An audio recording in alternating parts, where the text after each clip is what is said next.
నమస్తే, welcome to outsourcing news TV. ASHA వర్కర్ల సమస్యల సాధనకై బీఆర్టీయూ ఆధ్వర్యంలో రేపు నిర్వహించే మహాధరణ కార్యక్రమాన్ని గురించి ఈరోజు రాష్ట్ర నాయకులు శ్రీ మంచి నరసింహులు గారు, జిల్లా నాయకులు సిద్దిపేట శ్రీ పిండి అరవింద్ గారు ప్రెస్ మీట్ నిర్వహించారు. ఈ వీడియోను చివరి వరకు చూడండి. నా పేరు మంచి నరసింహులు.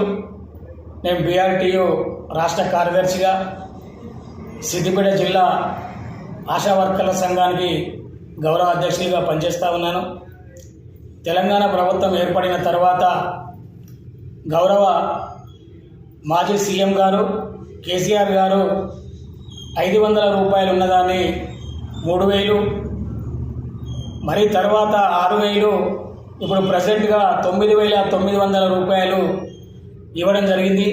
కానీ కాంగ్రెస్ ప్రభుత్వం ఎలక్షన్లలో 420 హామీలు ఇచ్చి ఆశాలకు 18,000 రూపాయలు ఇస్తానని మోసం చేసి ఇప్పటికీ వారిని ఇవ్వకుండా ఇలా వాళ్ళని ఇబ్బందులకు గురి చేస్తూ ఉన్నారు. బీఆర్టీయూ ఆధ్వర్యంలో ఇందిరా పార్క్ దగ్గర రేపు 10 గంటలకు పెద్ద ఎత్తున ధర్నా కార్యక్రమం ఏర్పాటు చేయడం జరిగింది.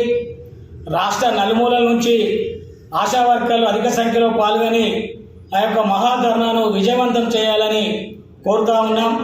జై తెలంగాణ, జై జై తెలంగాణ.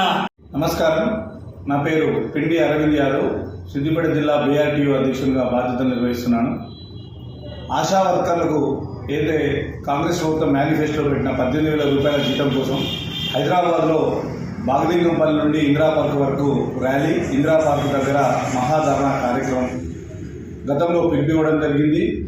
కొన్ని అనివార్య కారణాల వల్ల ర్యాలీ ఒక్కటి క్యాన్సిల్ అయ్యి మహాధర్నా యథావిధిగా కొనసాగుతుంది. ఇందిరా పార్క్ వద్ద మహాధర్నా కార్యక్రమం ఉంటుంది. సిద్దిపేట జిల్లా ఆశా వర్కర్లు అందరూ కూడా ప్రతి ఒక్కరు ఒక బాధ్యతగా వివరించి పోరాడితే ఏం పోయేది ఏం లేదు, బాధ్యత సంఖ్యలు తప్ప అనే విధంగా మన జీతం కోసమే మనం కొట్లాడుతున్నాం కాబట్టి 18,000 వేతనం వచ్చేంత వరకు కూడా ప్రతి ఆశా వర్కర్ కూడా రేపు తరలి రావాలని సిద్దిపేట జిల్లా పక్షాన పిలుపునివ్వడం జరుగుతుంది.